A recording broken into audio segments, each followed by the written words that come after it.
इस अंजुमन में आपको आना है बार बार, दीवार दर को गौर से पहचान लीजिए। बॉलीवुड की उमराव जान रेखा, जिनका आज भी वही जलवा है जो शुरुआत में था।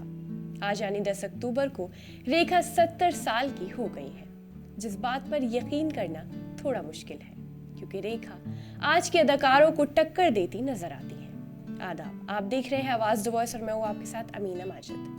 रेखा ने बॉलीवुड को बहुत हिट फिल्में दी, जिसमें उमराव जान, सिलसिला, खून भरी मांग शामिल है।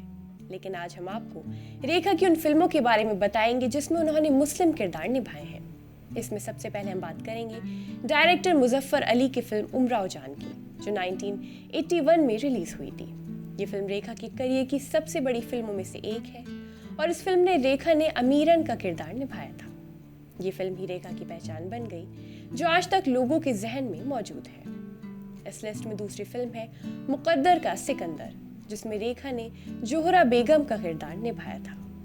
इस फिल्म में रेखा के साथ अमिताभ बच्चन को देखने का मौका मिला था और लोगों ने इस जोड़ी को बेहद पसंद किया था। मुकद्दर का सिकंदर 1978 की सबसे ज्यादा कमाई करने वाली भारतीय फिल्म थी। ये शोले और बॉबी के बाद दशक की तीसरी सबसे ज्यादा कमाई करने वाली भारतीय फिल्म भी थी। अब हम बात करेंगे दीदारे यार की।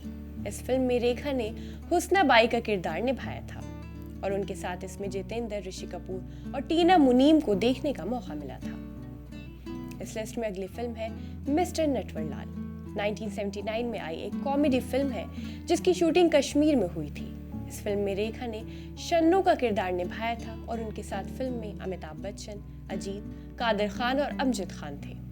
अगर आपको हमारी वीडियो पसंद आई हो तो हमारी हौसला अफजाई के लिए चैनल को सब्सक्राइब करना न भूलें।